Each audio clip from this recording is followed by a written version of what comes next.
So I'm just going to start right off, and thanks so much for coming, and it's a real pleasure to be here tonight to visit Vilnius and to have a chance to talk in this space. I first came here 4 years ago, and was really impressed by the attempt to develop this space, not only as a space of a book space, but also obviously as a social space for the institution. So it's fun to be part of the program.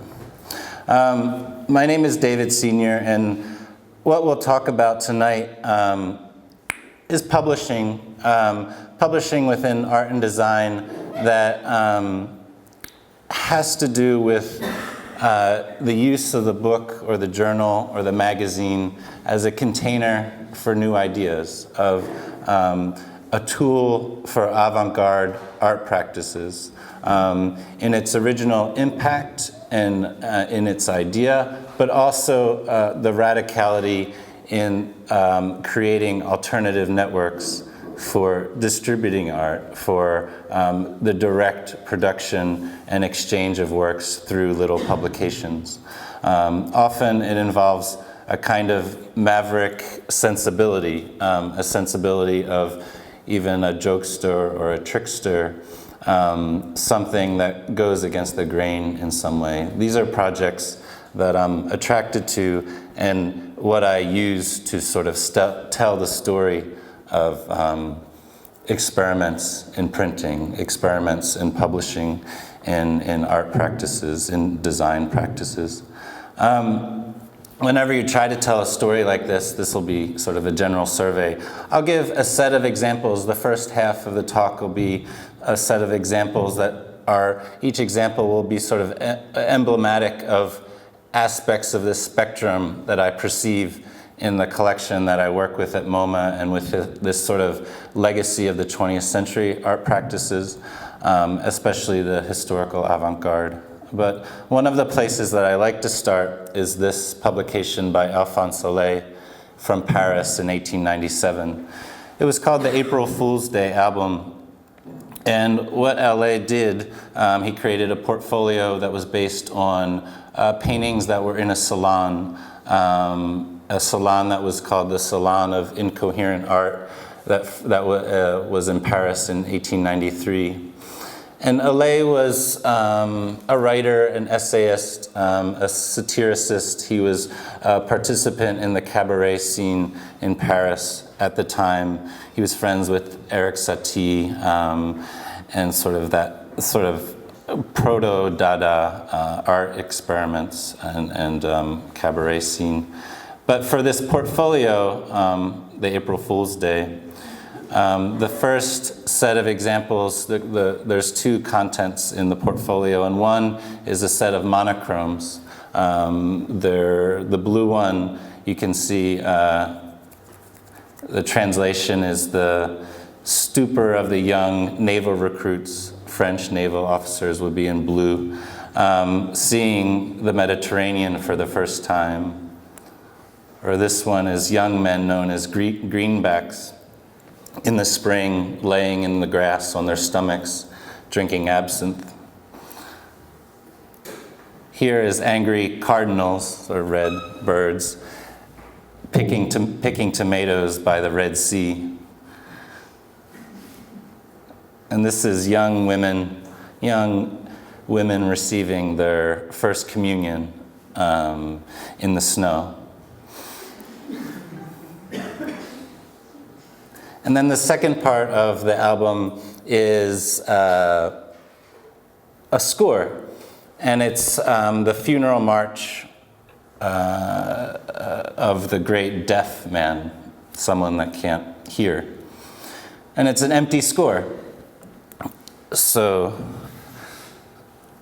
you have this as the funeral march for the great deaf man. And for me, like when I was trying to summarize this idea of artist publishing as sort of being like a gesture that can maybe even precede an artwork or be a first attempt to formulate an experiment, in art practice, or this is something that I always think about. These two aspects of the monochrome and the empty score are sort of primary gestures of the later sort of conceptual art or mid-50s experiments. You can think of Yves Klein, of course, and something like John Cage's empty score as these sort of this sort of precedes and gives an early indication of what was going to happen in the 20th century. Just a quick aside related to that. Yves Klein obviously saw this portfolio. He made something very similar. He was living in Spain in the early 50s, and he had a friend whose uncle had a printing house, and he made this portfolio that was just simply called Yves Paintings. And he was also working at a paper shop. And in terms of this connection to the LA portfolio, you have, instead of an empty score, you have a preface that's blank here. And then you have Yves' first monochromes. He was working at a paper shop at the time, and the original edition was simply cut out rectangles of paper that were fixed to the page. And prior to living in Spain, he was in the merchant marines, so he was sailing around the world. And each of these monochromes has a place name. So this one is Nice. This one is also Nice. This is Tokyo. So you have Klein copying this LA portfolio, but then also Klein hadn't made his monochrome paintings yet. These sort of preceded this portfolio was sort of a fake resume of paintings. So when he went to Paris in the late 50s, he brought this portfolio with him. And so when he went to the cafe where there were other painters, he would put this portfolio on the table and say, "This is my work, these are my paintings." And he subsequently received a show to make monochrome paintings. So this is one of these examples of the book and this publication being a carrier, a device to enable later work, or to be the sort of seed of an idea that would later take on a different form. This is an earlier work. Like I said, this is sort of moments along a kind of spectrum of different things that I think about when I think about sort of this sensibility, this artist sensibility of using publications. And one of the primary tricks is to play around with existing formats. In this case, it's to mess around with the idea of like a theater program or like a concert program. In this case, it was from an Italian futurist, Francesco Congiulo, called Cafe Concerto. And it was a program, but the scenes in the program were all, the orchestra was all figures of type, of the alphabet. So you have at once this play with typography of experiments with letter forms, but also an appropriation of a printed format and messing around with it. So inserting an artist's gesture into something, a very sort of commonplace object, like a theater program. And that becomes sort of the medium to sort of sneak in this new format, or this sort of play with the composition of bodies, but bodies of type. This is something very different. This is getting into another aspect of artist publishing, and it has to do with sort of changing toolbox that artists could use. Ed Sanders made Fuck You magazine in the early 60s in New York City, And it was made with a mimeograph machine, and it was something that he could use in his apartment. And the idea of Fuck You magazine was to be as bold as possible with what the editor or the content could say. Fuck You was meant to be an instigation against obscenity laws in the US, sort of laws that prohibited the use of certain kinds of languages or the certain kinds of imagery. So instead of like obeying the laws or even messing around with it a little bit, Sanders printed something that sort of went totally the other end and sort of tried to insert as much material as possible that would have gotten him in trouble. And he couldn't have done this at a public printer. He used his apartment and friends to make and distribute this magazine. And this is part of the story of artist projects, is this sort of self-publishing of doing it yourself, something that maybe only originally exists amongst a circle of friends. And something that creates a community. That's something that I'm very interested with this kind of material. It's not only tracing a community of artists, in this case poets like Allen Ginsberg or Gregory Corso. Andy Warhol made a cover for Fuck You. But also something that grew the community, that sort of that extended the circle out further through just a little publication. And in New York at this time, there was tons of little poetry magazines that were popping up. And this all had to do with this simple little printing tool that artists could use. And a lot of them took this format and appearance. And you can see in the header, published at a secret location in the Lower East Side. And that wasn't a joke. He had to stay aware of being followed by the police. He had a large FBI file. He ran a bookstore called Peace Eye that was a very active distribution point for political material as well as art and poetry magazines, and that would often be raided by the police. He was a very prolific filmmaker, sort of similar to Jonas Mekas at the same time, where he was always carrying around a camera and documenting and making films in like a diaristic format. And all of those films were lost. They were stolen. They were taken by the police during one of these raids. One of the big influences was William Burroughs.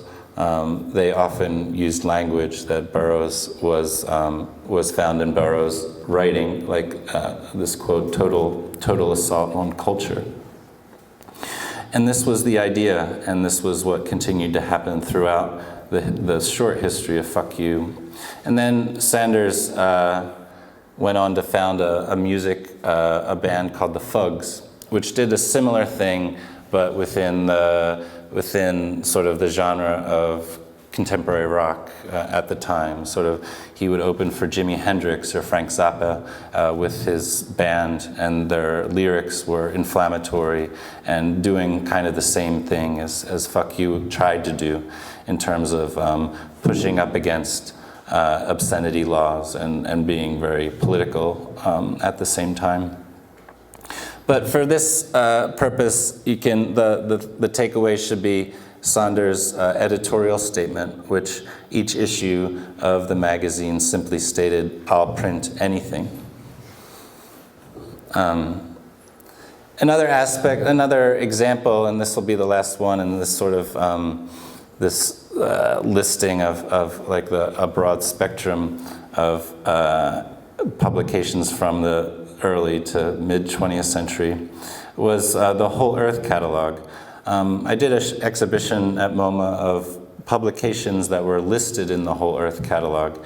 Essentially, the catalog was a listing service, like an information service that was published twice a year between 1968 and 1974. So my idea for it listed things that you could get, like tools, materials like devices to make radio or other kinds of technical things, but also primarily the Whole Earth Catalog listed books. So I used that sort of idea in terms of describing the history of the catalog is to just try to document and display all of the books that were listed in the catalog to sort of frame its project as sort of a project of creating sort of an alternative community through a publication. And they were very much thinking about media theory like Buckminster Fuller or Norbert Wiener, who was writing about cybernetics, or someone like Marshall McLuhan. McLuhan especially was a huge influence on the publication. And it was conceived as sort of a feedback loop where the publication became something that was animated by its readership. So you could write into the catalog and make recommendations to things that could be added to the catalog.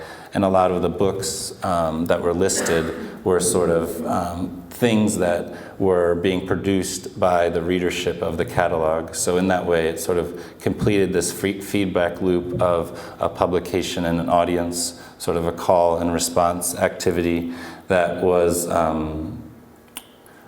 kind of profound and sort of culture changing at the moment. It started out as a small publication. Over like 100 or a few thousand copies were made at first, and then by the end of its publication in the early 1970s, there were millions of copies being produced and sold. So it had a sort of really significant popular impact within youth culture in North America, but also globally. But just to frame the show, I found a little note in one of the catalogs, and this is sort of how the catalog looked, how it was designed. But you can see at the bottom, note to librarians, why not set up a Whole Earth section in your library composed of all the books in the epilogue in the catalog? And so that for me was sort of a concise curatorial idea, as concise as that I could have hoped for. It was sort of already in the catalog, the seed of an idea. And I structured the show like the book was structured. So the first section of the book was things that had to do with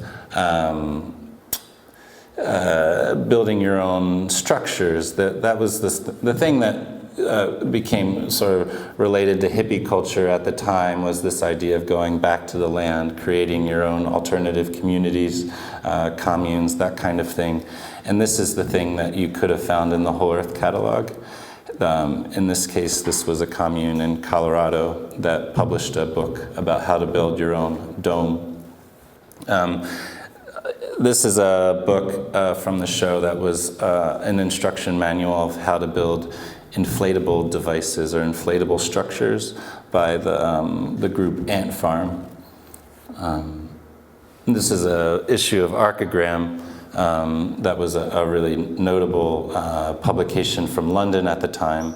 It was a compounding of the words architecture and telegram, and was a collection of radical designers and architects from London, and they made this publication particularly for distribution, to send out into the world these sort of new forms of design and architecture possibilities. And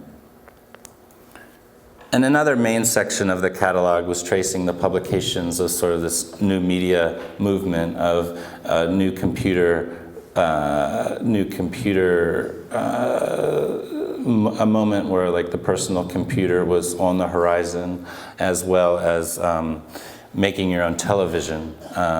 This moment of guerrilla television was really strong in the States, especially, where you had the ability to make video with this Sony Portapack that was newly available. So it was a way to circumvent normal media practices, normal television programming, by making your own television. It was called cable access in the States, and a lot of young people were attempting to make their own television programs or create their own networks to distribute video projects.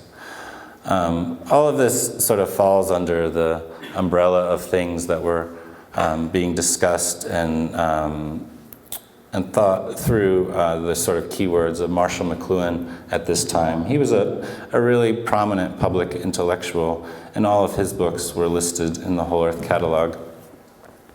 And this discussion of media is constant throughout the catalog and throughout this sort of communications section of the catalog.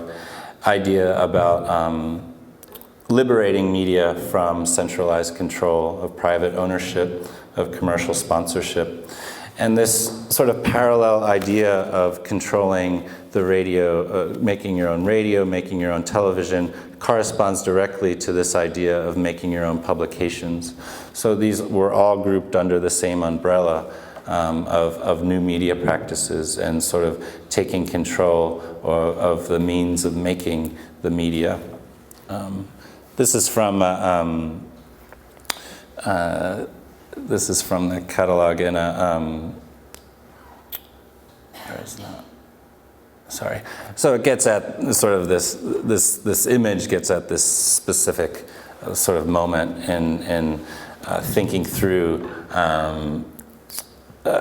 producing your own media content. And then there was the supplements to the catalog that corresponded to the main issues of the catalog. They were called supplements, and they were mostly populated by letters that the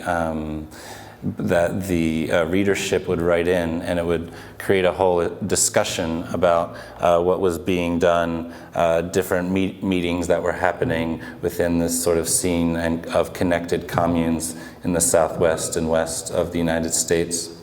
But I'll just end with this, end the description of the Whole Earth Catalog with this sort of vignette. The editor of this Whole Earth Catalog, his name was Stuart Brand. And by the end of like the 60s and early 70s, he became tired of the project. He became sort of a popular figure, and he sort of grew weary of the popularity in a way. And he wanted to change up how the magazine was produced. So they moved their offices to the desert in California to make this one issue of the catalog. So they chose this spot because it was around hot springs. And this image sort of summarizes the whole sort of spirit of the project with this Sony Portapack that I described being part of the tool set that they had with them.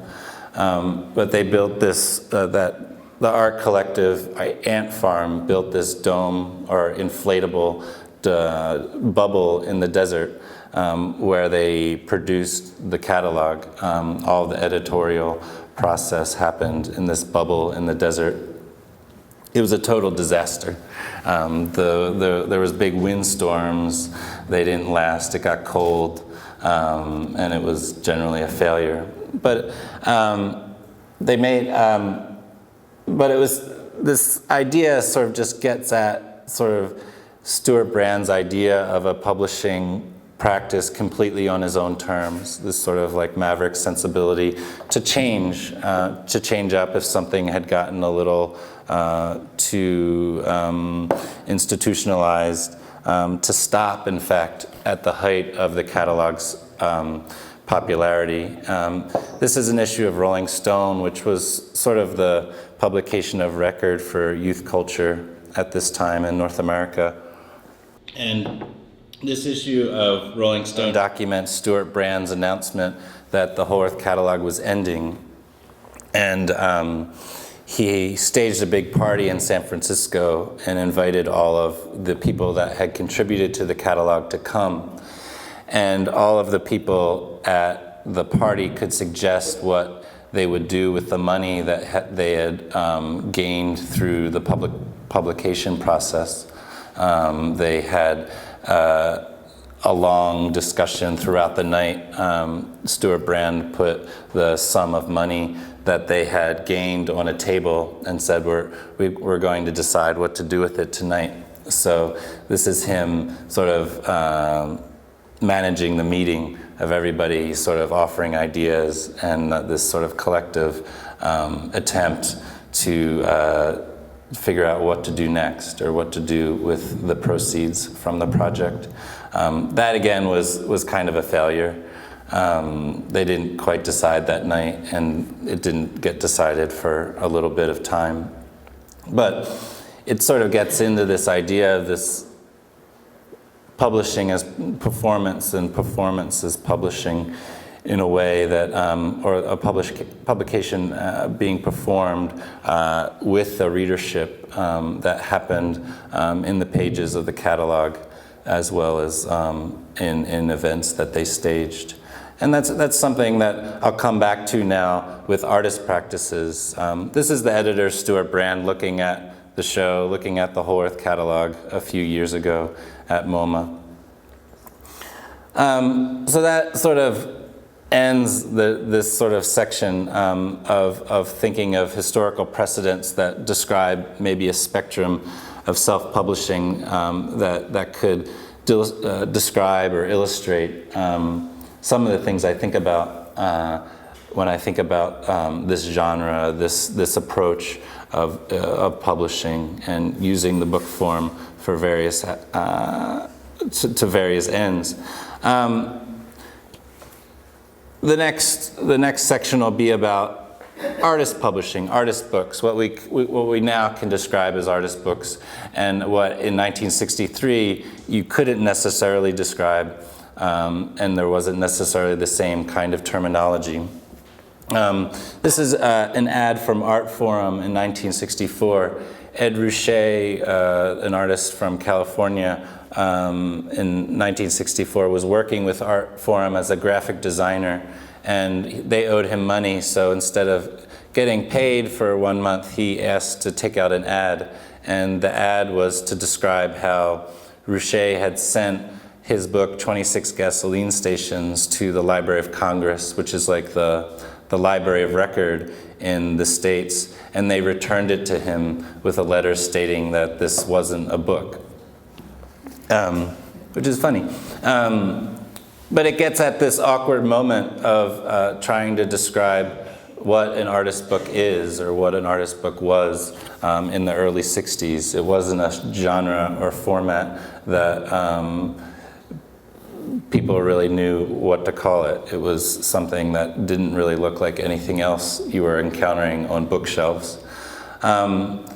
And for a lot of the new art practices that were developing in the early 1960s, artist books became a partner, became a collaborator with disseminating these practices as sort of a primary document for performances, happenings, sort of ephemeral art practices where the photographs and books could become archives for those practices. In this case, this is a book published by Something Else Press that documented Klaus Oldenburg's store, a temporary pop art installation and happening space that was in New York in 1962.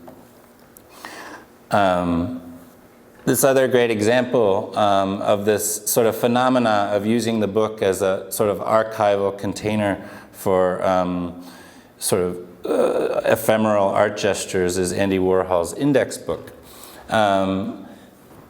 Within the book, Warhol used it as an index for all of the activities that were going on at the factory at this time. The index book was published in '68, and so it became a large illustration and documentation of all the things that he was doing, like making prints in the factory, but also, having a lot of documentation of performances by bands like the Velvet Underground, happenings and performances that were happening all the time. And so the index book becomes this sort of snapshot of a moment. But it also is sort of full of these sort of interventions of the page. Warhol was a designer. He had a background in making books and illustrating for books. And he wanted to make this as a kind of adult pop-up book. And making a pop-up book was an accident for someone that was making pop art. It was a joke, a play with like a pun for what he was being identified with at the time as a pop artist. He made a pop-up book. And he was also sort of having a back and forth with sort of what you would expect to see on the page and sort of making transparent a design process. Like in this opening where you have obviously layout notes from a designer where the intention was to leave the page blank, and they left blank on the page. So it was sort of this sort of meta dialogue about even the production of the book and the conversation that happened along the way of making it. Quite literally, you have artists that were turning to performance, relying very much on their own little publications to sort of distribute the work, to be the mode of communication for a transition in their practice. And Gilbert and George are one of the sort of great examples of this. They ran their own imprint called Art for All, starting in the late 60s. And this is one of their books that mirrored or sort of appropriated the format of a proper chapbook of poetry or something like this.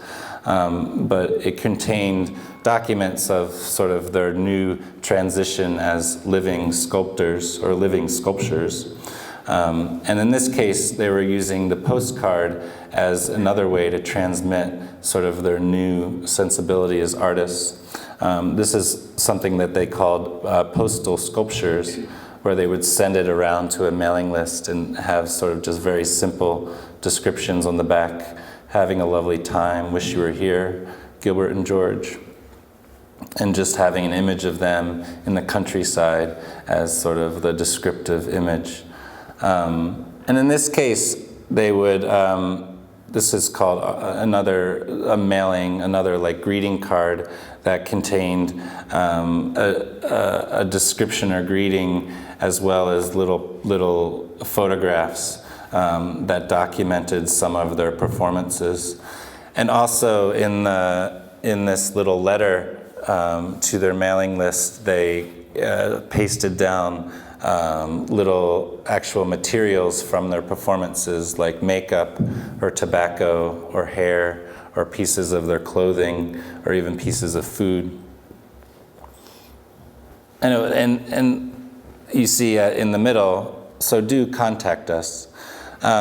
This idea of correspondence or art being transmitted through the mail was very much of the moment of like I was mentioning with the Whole Earth catalog, of sort of the artists having direct contact with their audience through these little publications, of sort of creating a public through publishing.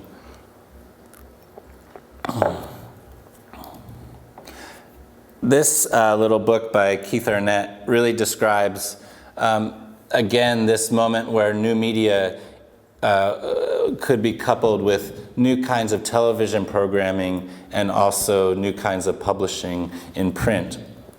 Keith Arnett made this project with a German video gallery named Jerry Schum, and this project was first initiated on German public television, and this is sort of the printed schedule where it would appear in the midst of other regular programming on West German television, and this is from 1968. So there was an intervention in sort of the daily programming, And the viewers in German television would have seen this performance by Arnett that was transmitted through still pictures. There he goes. And you get this idea of the book mirroring the actual television screen with the framing of the page. So it was a way to document how the project originally appeared. But for me, one of why it's of interest is not only sort of the content and the success of the performance in and of itself, but just this idea of how it was inserted into a public sphere, whether it be in television or through this little book. It was sort of various modes of intervention that happened, and this sort of describes two main formulas for doing that. By the mid-70s, things changed. Like I mentioned this Ed Ruscha book and it being rejected by the Library of Congress. About 13 years later, the genre and the format had changed to the point artists had used it enough and it became identifiable enough that an artist magazine like Art Right, which was published in New York at the time, could do a thematic issue on artist books, and it would be clear what they were talking about. And for this issue, they simply asked artists to, they sent out a form to different artists to have them describe why they make books, why they publish, and all the artists sent back different reasoning for making books. John Baldessari wrote, "I enjoy giving books I have made to others. Art seems pure for a moment and disconnected from money. And since a lot of people can own the book, nobody owns it. Every artist should have a cheap line." And Ulysses Carrion, who was a Mexican guy who was living in Amsterdam at the time, he ran a really important, aside from being a great artist, he ran a really important bookshop called Other Books and So, which was another sort of decisive sort of node in this network of artist publishing. Sort of at this time, a place like Printed Matter in New York or Art Metropole in Toronto were opening up as distribution shops for artist books. And Other Books and So was another really great participant in this network. And Carrion said, "Nowadays, the only trouble with artist books is that they have gained the attention of museums and collectors. The Sabbath dance of the signed and numbered limited first editions has begun. I hope with all my heart that finally, as usually happens, the amount of talent and production will surpass the amount of available capital. There will always remain a surplus of unsaleable beauty."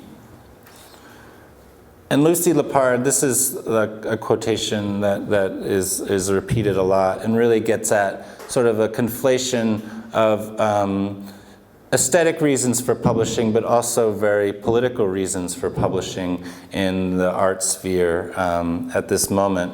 Lepard was a curator, an activist, and general, and she was one of the team that founded Printed Matter in New York at this moment. And she said, "One of the reasons artist books are important to me is that they are valued as a means of spreading information, content, not just aesthetics. In particular, they open up a way for women artists to get their work out without depending on the undependable museum and gallery system, still especially undependable for women. They also serve as an inexpensive vehicle for feminist ideas. I'm talking about communication, but I guess I'm also talking about propaganda. Artist books spread the word, whatever that word may be." And she goes on to say, "I have this vision of artist books in school libraries or being passed around under desks, in hairdressers or in gynecologist's office waiting rooms, or in Girl Scout cookies." So there was this sentiment of them inserting these kinds of things, these sort of cheap democratic multiples in all sorts of contexts, not just exclusively in sort of an art context. So by the late 70s, I'll give two examples here of this format really sort of flourishing and artists still using it as a way to sort of contain performance actions and doing it in various different ways. And this one is Hans Eichelboom. It's called In the Paper, in de Krant. This Dutch artist says, "I've made an effort to appear on 10 consecutive days on a newspaper photograph at least once each day."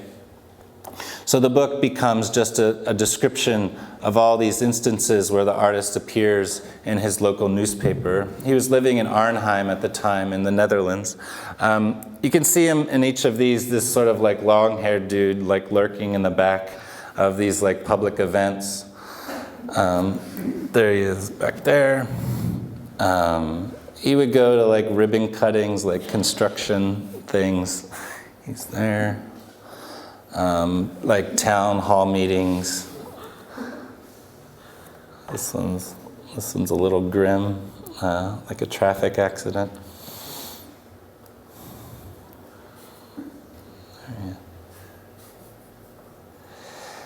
And another sort of example from this moment in the mid-70s is A Tragedy of a Venus by Sanja Veković, who's a still very active Croatian artist. In this book, this is the front and back cover of the book.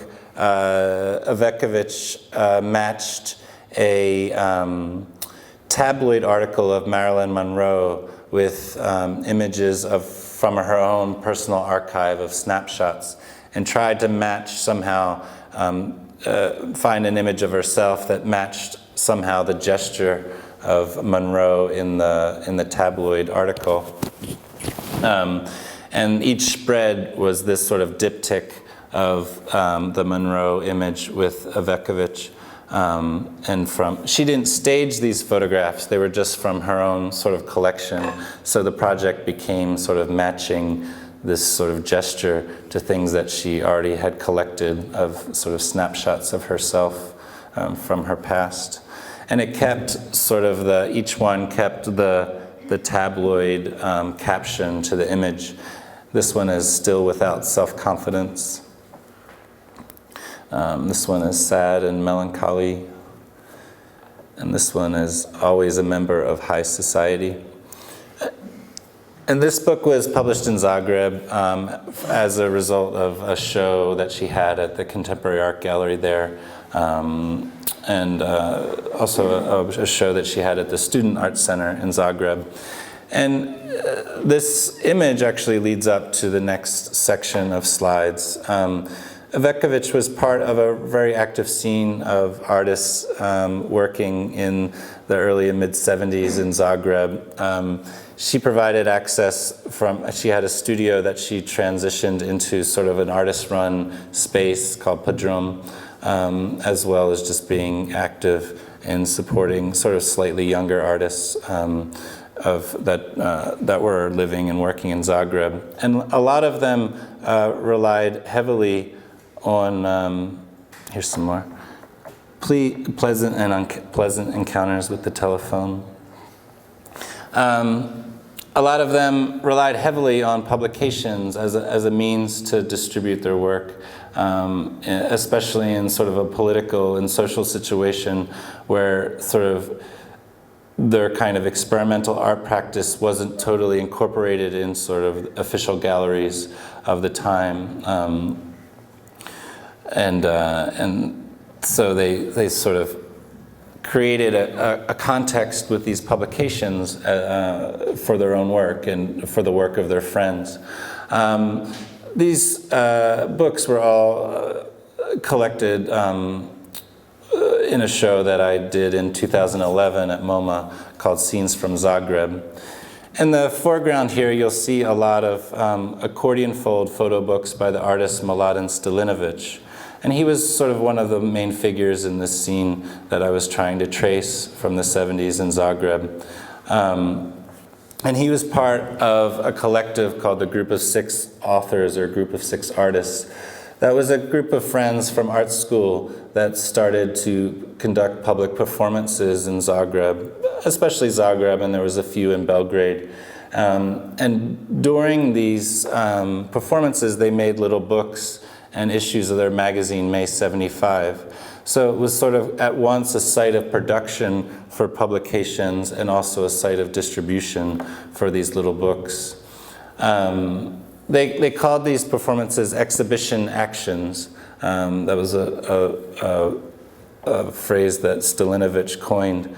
And very, like you saw those books in the vitrine, they were sort of very simply constructed photographs that were, in this case, just taped together, or in the central square they would be pasted to the ground. And they were sort of, these are all sort of photo documentations of different performances that happened in the central square in Zagreb. And in this case, this was another installation at the Student Center in Belgrade, where it was quite literally creating moments of brief activity and then going away quickly. So it was about sort of avoiding, in some ways, avoiding authority in terms of the types of things that they were making, but also just doing things on their own terms, creating space for themselves to produce new works, to have it be seen by a public, and then quickly go away. And again, they were also doing it also often in the countryside too, where it would be just much easier to gather and do things without attracting too much attention, and just doing it amongst a circle of friends.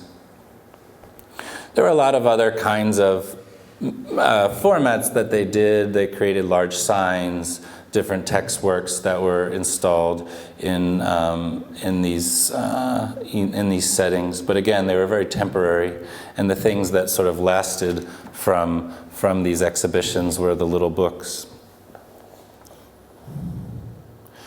The collective, this sort of group of 6 authors, at this same moment were making a magazine, May 75. And you can see the participants listed here: Mladen Stalinovic, Vlado Martek, Jelko Jarman, Boris Demur, among others. And it was kind of like each issue contained a sort of documentation of past exhibition actions. This is a great performance by the artist Tomislav Godovac, where he was handing out leaflets and pamphlets on the central in Zagreb. This is Godovac again. And you can just see the material quality of the publication, where they were using sort of whatever materials that they could get together. This is sort of original photographs that were just pasted down on the paper. And they're kind of beautiful, just little vignettes of a scene, of performances and moments of their gatherings. And with each subsequent issue, the idea was they would just, when they were having these performances, that's where they would hand them out to friends. There wasn't an idea of sales or that kind of thing. It was just meant to be a part of these performances. Here's some just more detailed views of Stalinovic's books that you saw sort of some examples of in those photographs. This is one that we have in the collection at MoMA, where it's called Footbread Relationship. And it's a set of photographs that document a very basic performance that Stalinovic was doing at the time of just kicking a loaf of bread till it was completely destroyed. This is one series he did, just one image from a series of photographs that also was in this like accordion fold format called The Artist at Work. And this is another one where he set up like an intervention on a sidewalk, like a little piece of paper or a piece of fabric, and then took pictures of how people navigated around that intervention.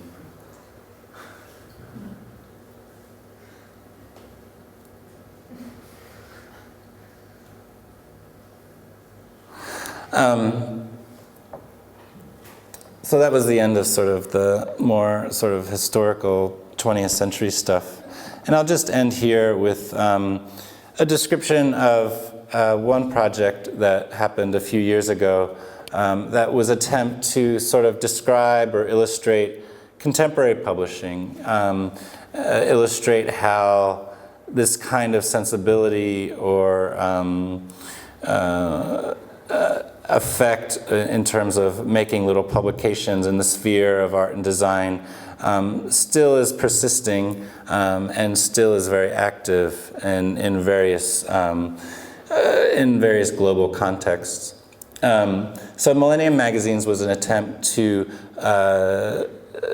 not survey everything that was being published in terms of little magazines since the year 2000, but try to sort of have a representative sample of this genre. And we had about 115 titles that we collected for the show, and then they were left out on tables that people could browse through. There were some vitrines that we had because some of the magazines contained little like bits and pieces that needed to be sort of contained and wasn't really easy to let people touch them.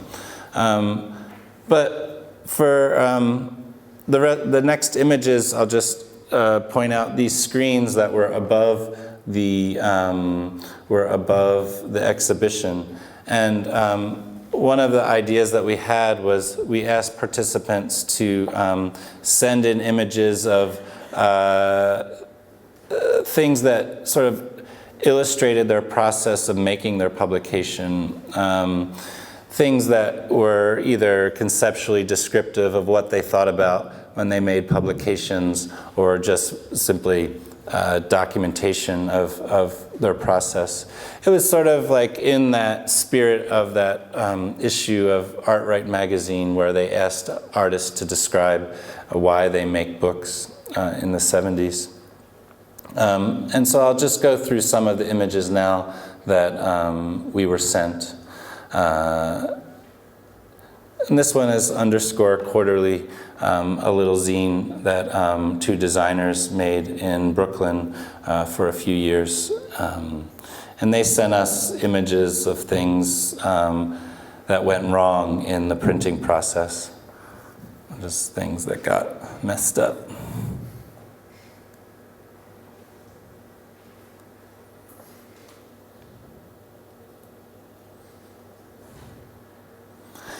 Knit Knit was a little magazine that documented sort of contemporary artists working in textiles or fabrics.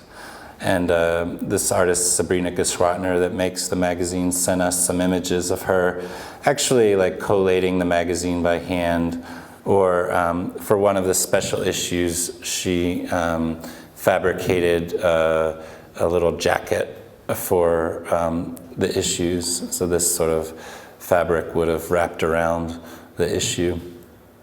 Veneer is an experimental magazine made by Aaron Flint Jameson.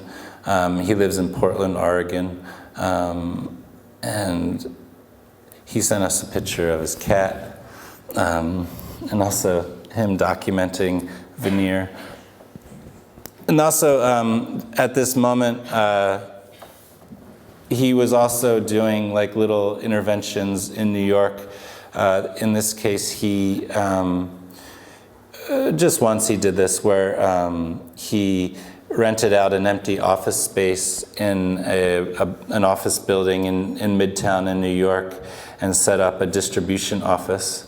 It was sort of a kind of like pathetic, not pathetic, but it was sort of, he didn't really tell many people that he was there. It was sort of a sad and lonely thing. But it was just sort of like a performance about the sort of impossibility of making these little publications and like being successful at it in terms of the business of it. You're always trying to hustle to make money or just to break even and that kind of thing, and there's not really an easy way to do it. So this was sort of one manifestation that he felt was sort of like how to characterize that sort of impossible project. Medium was from Zurich. They sent a couple jokey images. This is one of the images that they sent. Fabrik Zeitung is a Swiss design newspaper. They had one issue on like the occult or like like occult sort of imagery and symbols. And here's somebody that contributed that was reading the paper at Stonehenge. Here's the newspaper that had fallen off the truck. Plant Journal from Barcelona. It was sort of like kind of like a design magazine, but had to do with plants. But the editors sent in images from like public events that they had, and obviously them buying plants.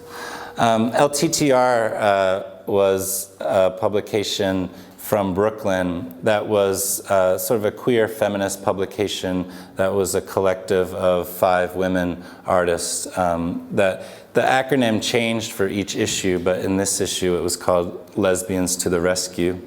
And LTTR is a great example of this continued lineage of artists using publications to sort of develop a community and also expand that community with the continuance of a magazine or a publication, sort of broaden the discussion to, from what started was a very local thing, and LTTR quickly became a sort of global collective that was showing in sort of biennials and all that kind of stuff.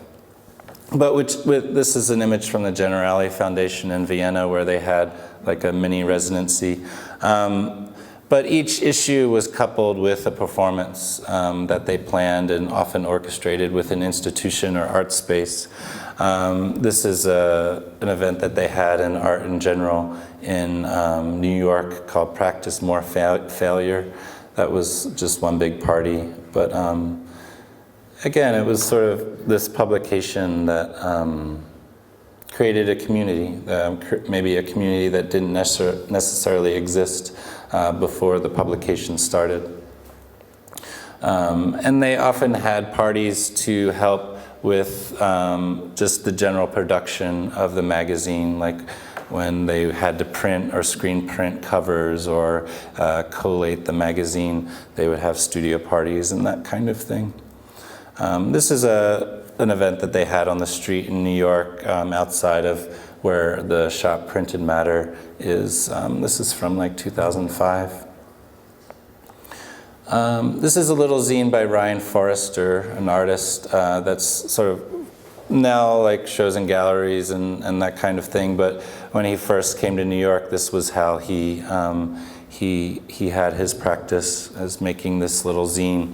And he sent sort of this conceptual photograph of his process, but also when he was first doing this project, he was often doing like zine swaps. Like this is a project that I did with him for several years at the New York Art Book Fair, where he would set up 2 different crates and he would put his zines out on one of them, and then people could leave him whatever they wanted on the other in exchange for the magazine.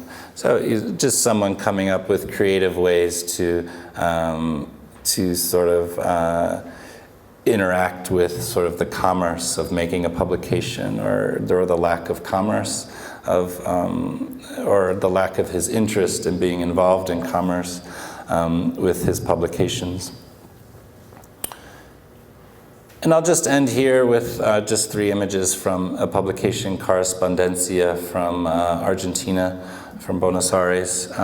It was a magazine that had to do with the sort of correspondence, obviously, but sort of getting contributions from artists to sort of publish either fictional or actual correspondence between between friends or between people that they were collaborating with. So creating a scenario or various scenarios for a work through the mail or through letter writing. And they just sent these images.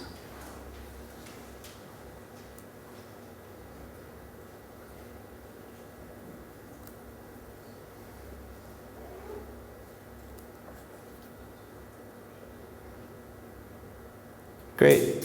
Thanks so much for listening, and